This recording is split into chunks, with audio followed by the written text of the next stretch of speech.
Help me understand why we allow over 16,000 children to die each day from hunger or hunger-related diseases. Help me understand why it is acceptable for the 0.1% to control majority of global resources, while 6 million children die of starvation every year. Help me understand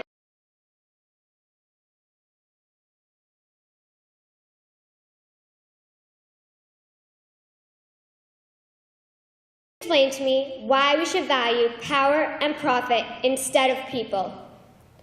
Help me understand why 1 billion people are living on less than $1 a day, and of that 1 billion, 162 million people are living on less than 50 cents a day.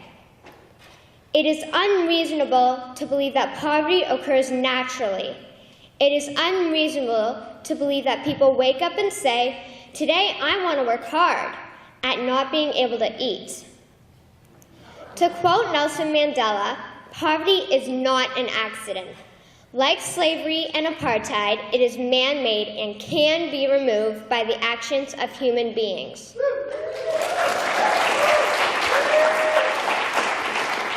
So if poverty is not an accident, then what is causing this pandemic we call poverty? It is the point of this speech to argue that a corrupt and violent group of people, through the use of governments, banks, and corporations, are causing the poverty we are seeing in our world.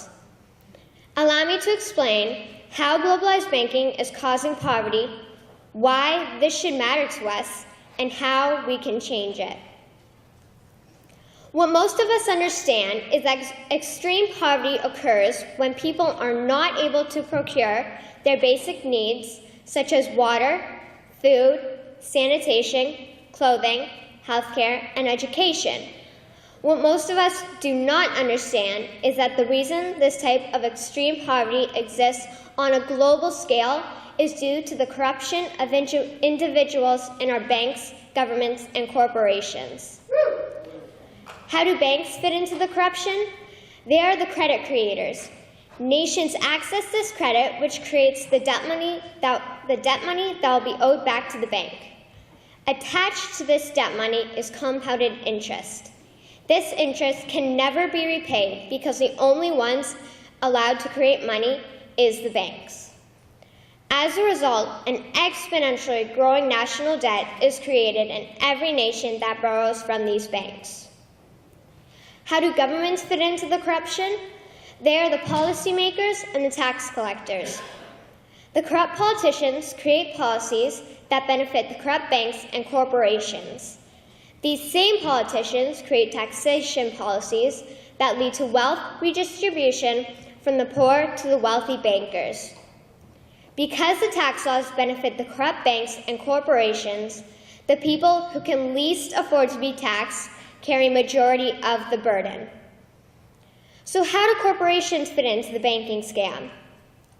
Organizations like the World Bank, the IMF, and the WTO convince countries who are resource wealthy to participate in their centralized banking scam. Government leaders who will not support the banks are forced out and new leaders are put in. These leaders are paid to participate to the detriment of their country. These countries are then destroyed through the looting of their resources, the enslavement of the people, and the denial of benefiting from the profits derived from their own country's resources.